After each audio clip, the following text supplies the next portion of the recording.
lot of stuff. I know that Luke had a lot of stuff. So it seems like this is a key piece for us right now. At least the energy was there. Great. Yeah. Awesome. Thank you. Okay. There you go. Yes.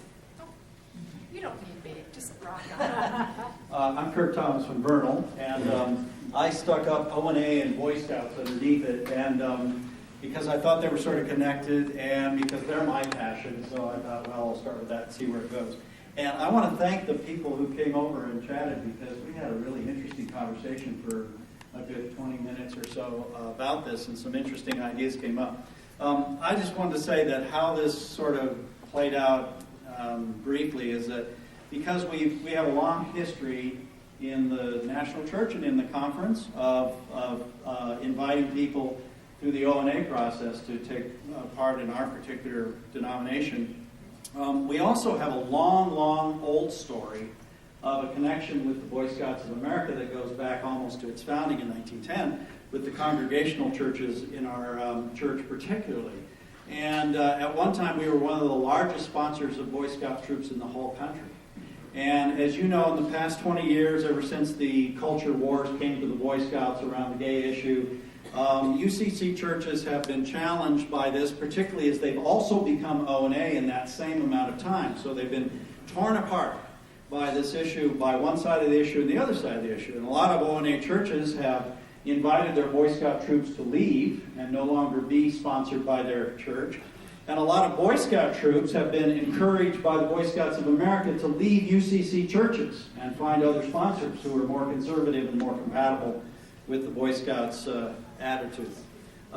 This has all changed in the last week. And the Boy Scouts have decided to abandon their policy about disinviting gay boys, and they're now inviting gay boys.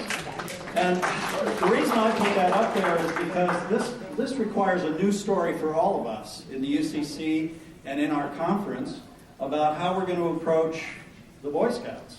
And I was coming from a very specific agenda, and it was about maybe it's time for the conference to take the leadership amongst our churches and encourage everybody to go back and recreate covenantal relationships with the Boy Scout troops that are already with their churches, or to create new covenantal relationships with Boy Scout troops, particularly considering the fact that the conservative churches are going to be leaving that sponsorship role with Boy Scouts in droves right now.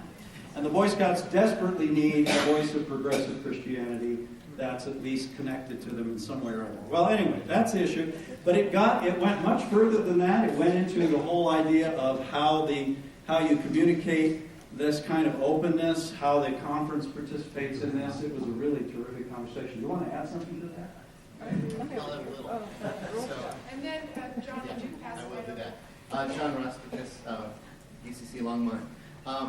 Where the part of the conversation went to is how do we engage all the churches in the conference on topics like this? How do we continue these discussions beyond a one point in time?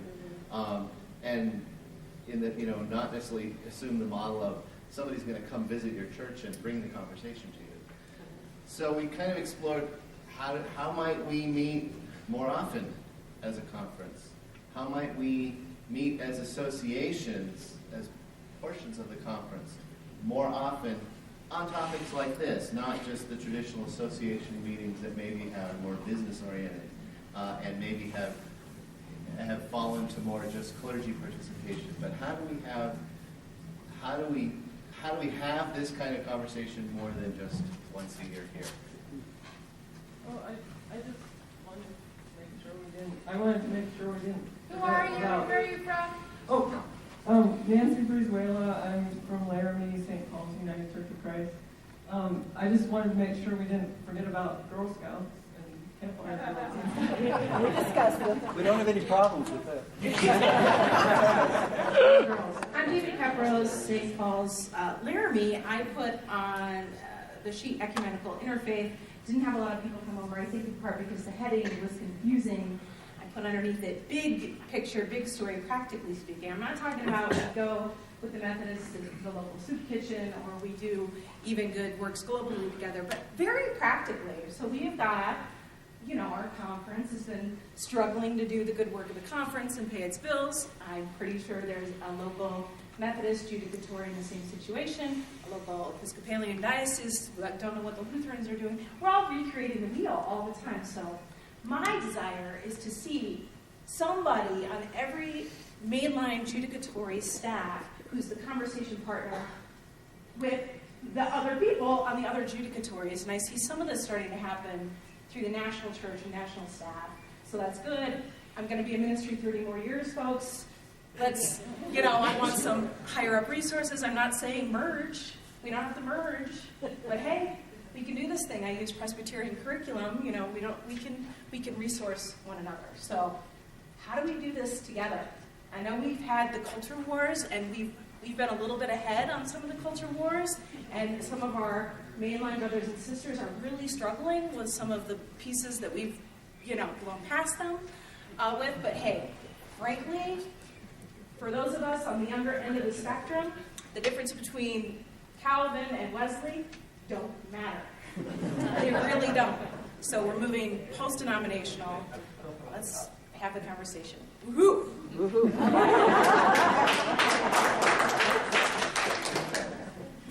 Ralph Bateman for First United Church of Arvada, and I want to pick up one thing that came out of the Who Isn't Here discussion before it got hijacked by somebody else. One of the things that came out of our discussion was that conference is not only a noun, but also a verb. And that as we begin to conference more with each other, and that becomes more of a process and a value, that maybe the whole concept of conferencing and attending a conference could have more excitement.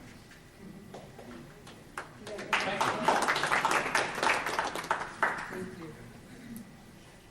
I kind of... Is this on? Okay, I'm Renee Munoz from ECC, Bountiful Community Church in Utah. And I've noticed at our church that we have a wonderful, wonderful young people's teacher and activities and things like that. But once the kids outgrow that group and they become teenagers, we lose them. There's nothing right now for them, probably because we lose them all, but that works in reverse too. And I was really excited when you mentioned teens, but then you abandoned me. And we have a 16-year-old here. Where are you? Both of us. Oh, here. Where were you guys when I was addressing that issue? We looked for it, we couldn't find it. On the table back there. I needed you. Oh, the table.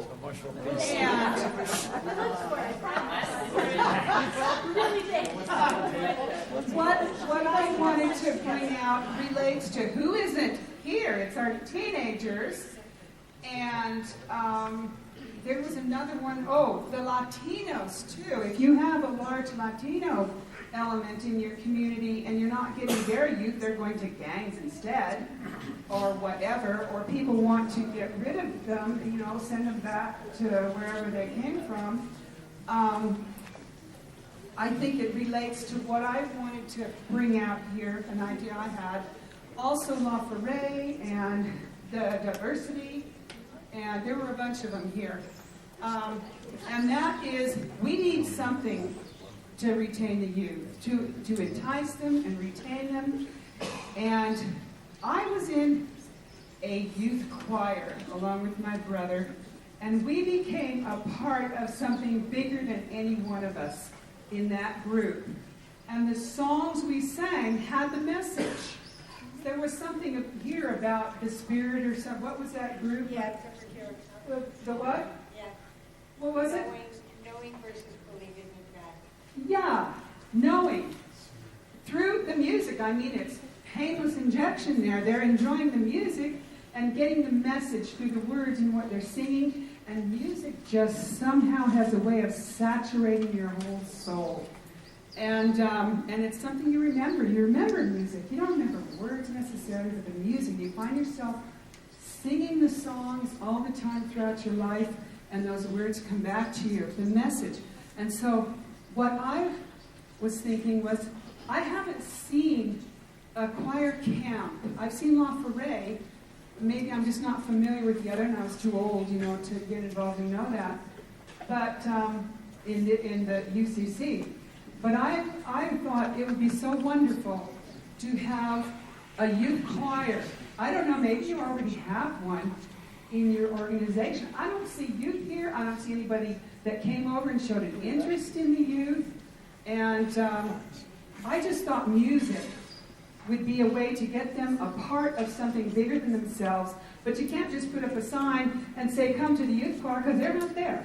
My time's up. Wow. Thank you.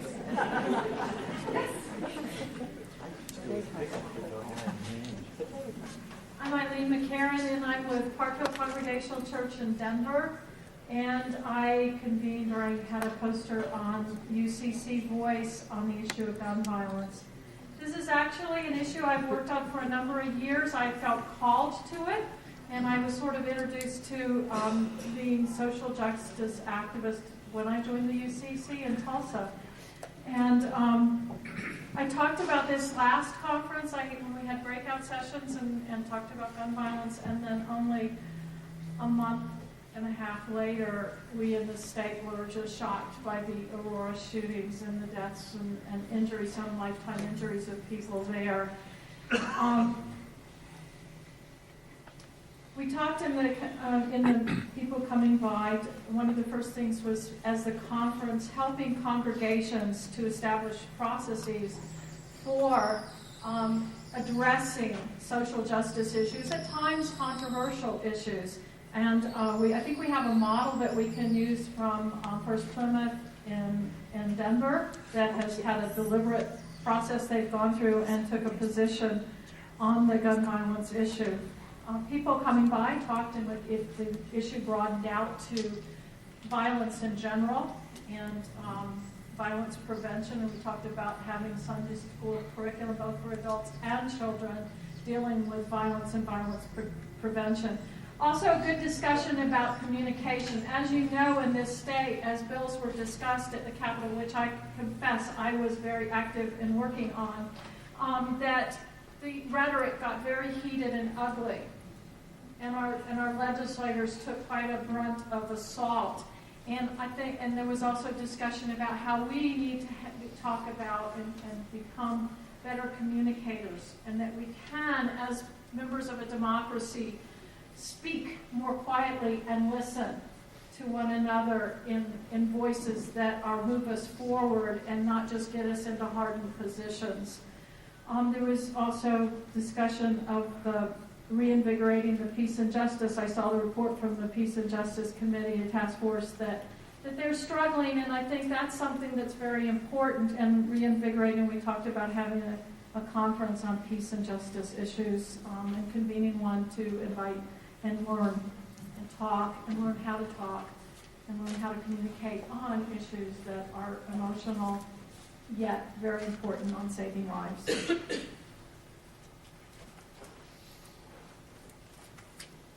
As one of the two youth here, I'm Abby Jordan, sorry. I'm from Plymouth UCC in Fort Collins.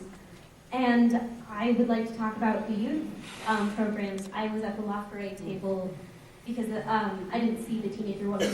We looked for it. Sorry. Basically, the biggest thing for youth personally, where I became involved in our church, not when I heard about it in 6th grade and my mom started going, but when I actually met the other youth my age who go to that church. And for me, it started through our OWL program, 7th and 8th graders, it stands for Our Whole Lives, which is basically, it's not exactly sex education, it's relationships and being gay is okay, and basically it teaches how to be a healthy person and young person in your life and how to properly interact with other people. And it wasn't it was more of a program that happened at the church and was sponsored by the church. And so many of the parents who had teenagers, 7th and 8th graders, signed their kids up, and that's how I met all of my youth group friends. That's how I met everyone I'm friends with at church. And so I think more programs like that would be very important, where, quite honestly, I probably wouldn't have gone had my mom not made me. But, that said, I mean, does any 7th or 8th grader want to do anything? So that said, I think there is definitely a gap between those early years, where it's, 1st to 4th-ish grade, and then about 5th grade to 7th grade is when kids stop being involved in their church, because their parents are like, well, fine, if you really don't want to go to church, you don't have to. I mean, who wants to wake up early on a Sunday morning when you're 13? And so for youth, it's really important that we get to know each other so that we have a reason to go to church, to go to youth group, to see people our age who we care about and we can connect to, as opposed to just, adults and singing in church on Sunday. And so I think that's really what needs to happen, is have more programs like that that draw in youth. Thank you.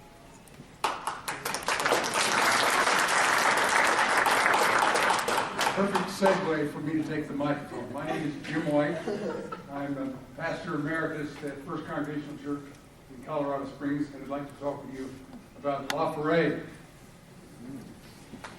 So Jim, Yes? just to be clear, because we have also more topics, we'll keep it at 5 minutes. I'll be shorter than 5 minutes. La Foret, keep the magic alive. That's what you're talking about there. We're having some trouble keeping the magic alive. We're happy to announce last year at the conference that La Foret is eligible for a $700,000 gift from the Colorado Land Trust Society. But we've learned in the process that before such a grant can be given to us for setting aside land at La Foret that will enable all kinds of programs, we have to clear a $200,000 debt that we required to make improvements in the camp some years ago. So although we talked in our group a lot about MAD camp, about family camps, about music camps, about youth programs, about scholarships, we also came back to the question about how in the world can we get that kind of money? Can we go to the churches and ask you to set aside a special offering or to contact their people? When I used to work for Mid-America Seminary, one of the things I learned is that pastors are the gatekeepers to the churches. I have an idea that I'd like to propose and put in the thinking cap of every pastor here.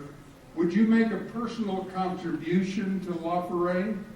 With that, you become committed to La Foret, you would open the doors of the church and the treasuries of your churches, and you would give us access to those in your church who have deep pockets. I would love for that to happen, and we could resolve this $200,000 debt. The kickoff, which I think will begin in some ways for us, on October the 18th, when Pat Schroeder comes to address us at the La Foret dinner. Thank you very much. Anything to add on to the La Foret conversation? No? No? No? No? Okay, cool. We're going to do Susan, and then we'll go to you guys.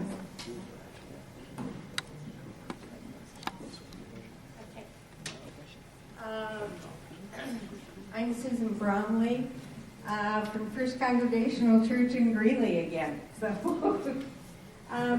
I started as a result of the second values judgment about transforming whatever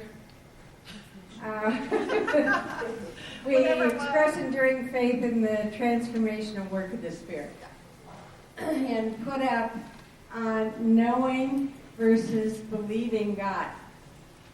And got really interested. People were saying, some people think knowing is the internal part of understanding God, and believing is up here. God is a distant figure. Okay. Okay. God is a distant figure. And others thought that knowing God was the God that was in the sky, and believing in God was the God of the Spirit. So it was fun to do that and to get rid of verses and bring in knowing and believing God. How do we connect the two? We got into, do people have different stages in their life? With children being very close to God, and then in your adult years being farther away, and as your seniors moving back in to a sense of the Spirit of God. We talked about what the churches were doing to bring in the sense of Spirit of God with us. Today, sessions, other people doing knitting, contemplative knitting groups. We talked about having periods of meditation in the services, and when do they do it? Do you do it at the beginning after the visit, or you do it later in the service, after the confessional part? And it was a really terrific, motivating, exciting kind of session where I learned a lot. Someone else was saying, maybe what you're saying, wanting to use, is from thinking about the Spanish language, knowing God and knowing about God.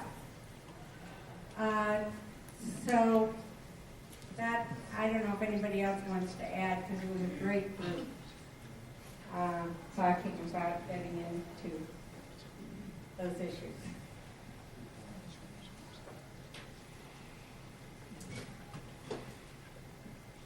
Jane Ann Ferguson, Henderson Community United Church of Christ in Henderson, Colorado.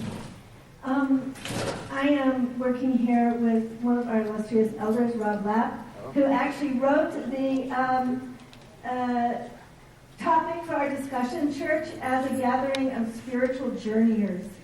And as I look back over it, I think, oh wow, what is this? What did we talk about that we haven't talked about a million times before? We're always on a spiritual journey. We should welcome everyone, blah, blah, blah, blah, blah. But what happened in our conversation, I think, that was exciting to me is that I kept hearing Rob say, life is a full-time job. And I think that the full-time job of just living life, what happens, and then you're supposed to go to church and do all these church things. On top of that, how do those interface?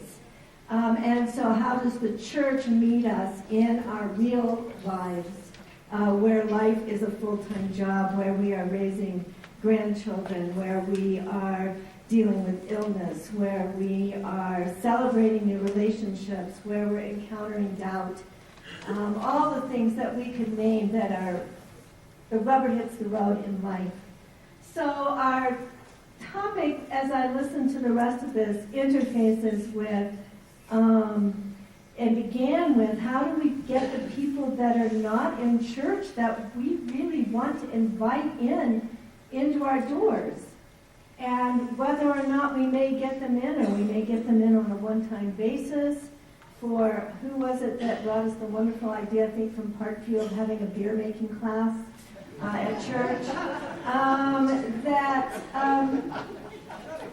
That the important part is we kept reiterating, how do we meet one another where we are on our spiritual journeys? And each of us, whether we know it or not, have a spiritual journey.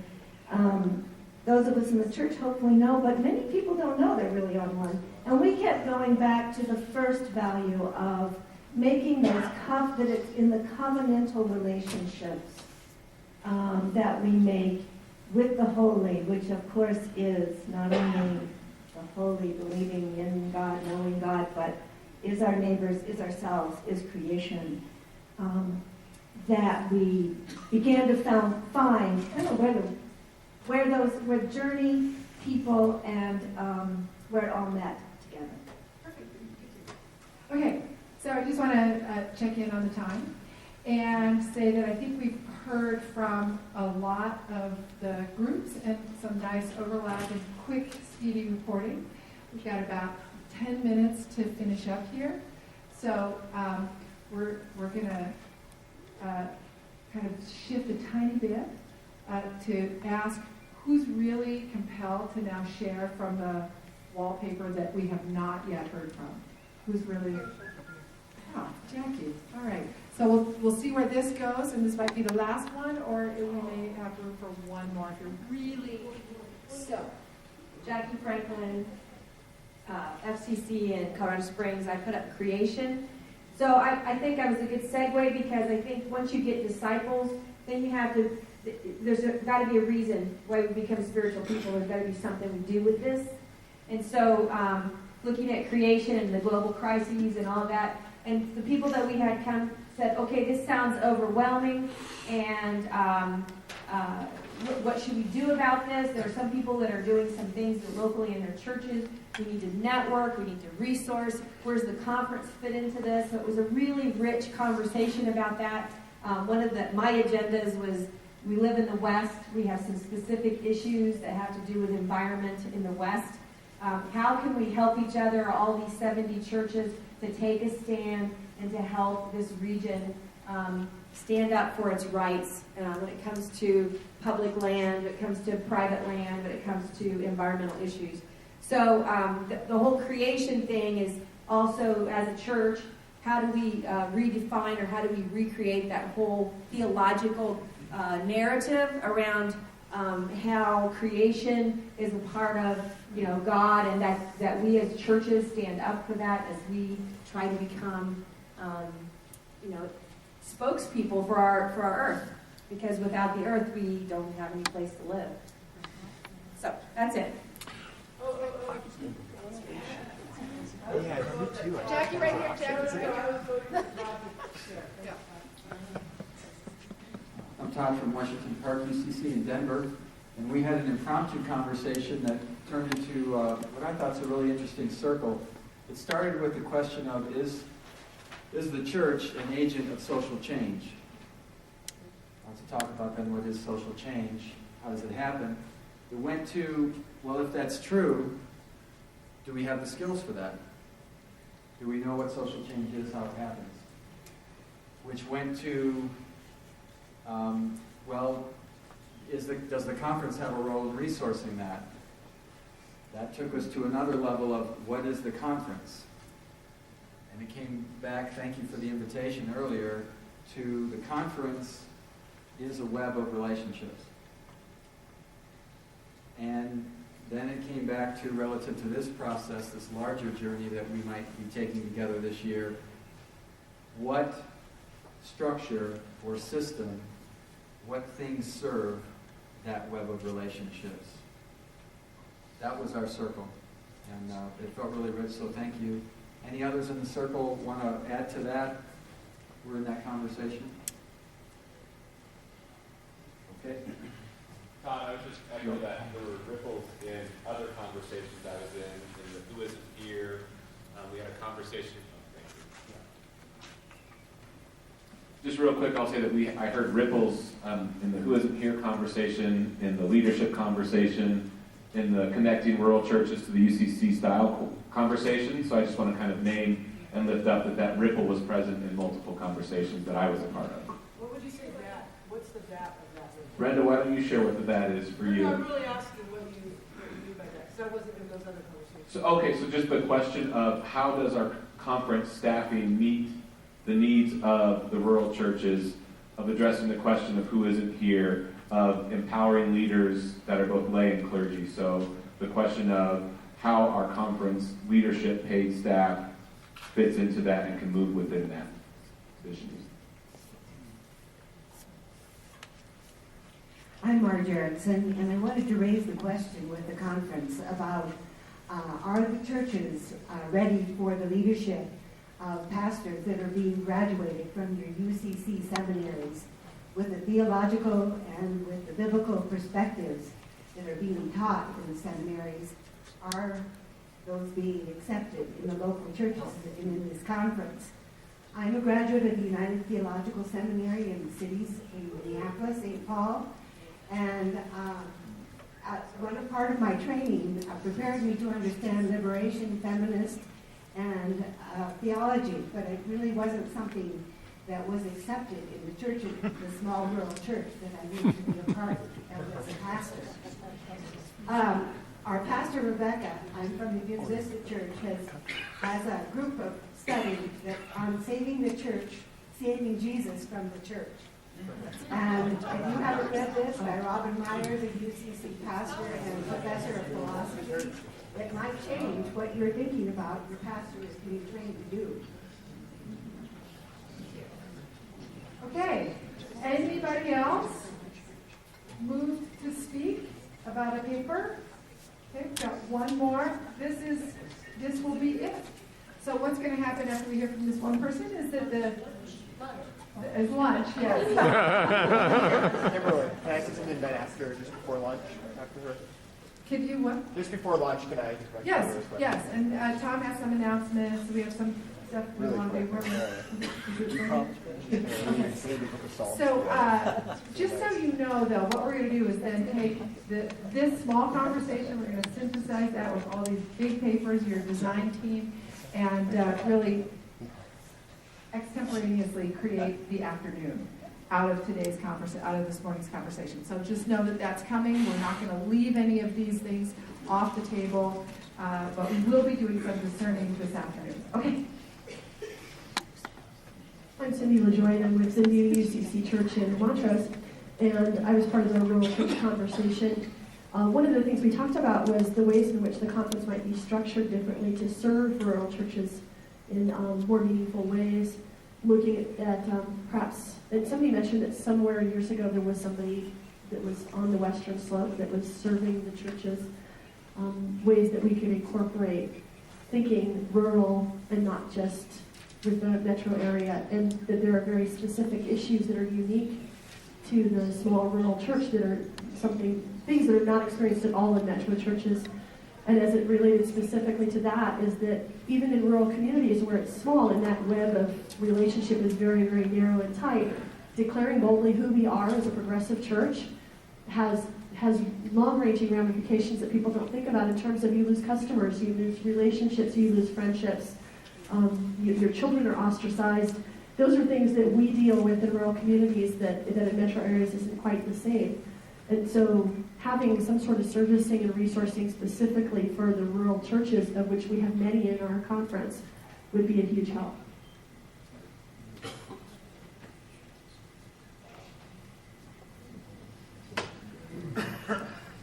This is just a quick advertisement, I guess, for the city of Golden. I'm sure most of you have had a chance to walk around Golden, and a beautiful place. I went to the Chamber of Commerce yesterday and picked up some Golden tickets, they're called, and they has coupons for different businesses in town, city maps.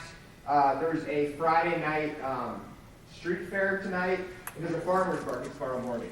So, as I say that, I also remind you that it's not an excuse to miss any of this conference. So when you have some time off, please go and check out the community that's surrounding us. It's a great place.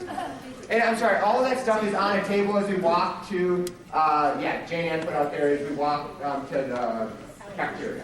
Tom, are you ready? So you just give it to Tom. Which is potentially redefining the way we think about ourselves as an organization, as a conference. And I want you to understand, too, now I'm going to put on my organizational consulting hat, that this is very difficult work to do in a group, in a big group, with lots and lots and lots of people. But it's really important that each of you understands that all of the people who are serving on the board and the staff intentionally set this conversation to hear specifically from you, so that as they go out with their responsibility of stewarding the mission of the conference on your behalf and in relationship with you, as they go out to speak with churches in the fall, to continue to enrich and inform what's at stake so that they can create a future direction, a future desired state, and thus very importantly, a strategic plan for how that's going to get done. It can perhaps even redefine the structure of the conference, the leadership of the conference, the money of the conference, etc. That they're very earnest and serious in that intention. And that is why we are here. So this is not just a kumbaya moment. It's actually a really strategic moment. It's almost like a strategic pause for the conference. To be with you here today. We recognize that for some of you, this is a super juicy conversation, and for others of you, it might be like an ice pick in the eye. The last thing that you want to know. But I will tell you that this board of directors is so committed to listening that they were really clear that this was the must-be conversation to have at this conference, and that they really wanted to do everything that they could in their power, within the budget, to really invite perspective and invite conversation from as many people as possible, to really help ignite this visioning process. To help facilitate that, they did a lot of work over the course of the fall and the spring to really consider and interpret, translate, refine, and codify those two important concepts. One, which is the mission, and two, those values. And those are the guiding tenets for today. Mission, values. We used a very prescribed frame of reference for the mission and the values. So just in case you might look around the room, or you might have even looked at those value statements or the mission statement and said, oh, you know, I like this word better, or I like that word better, or I'm not sure I understand. I want to invite you to ask a question versus challenging the verbiage, because the idea that we set forth in describing the mission and the values are very specific. So the mission describes only one thing, it answers only one question, and the question is why? Why are we here as a conference?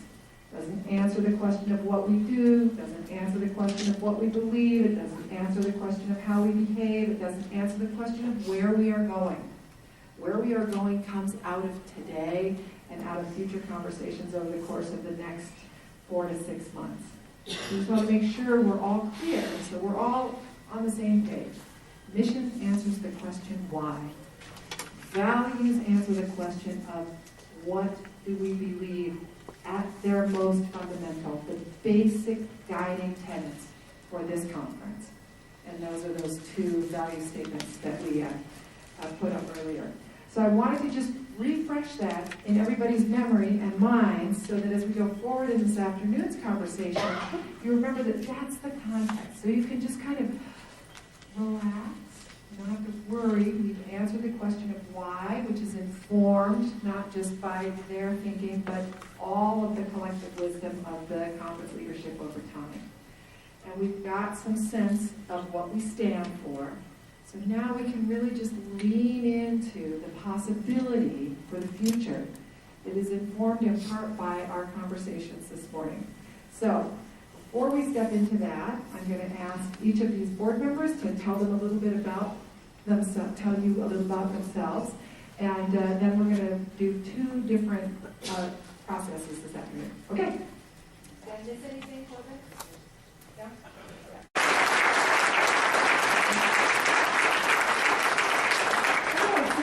Now we're going to shift our conversation a little bit. I want you to break up into groups of 4.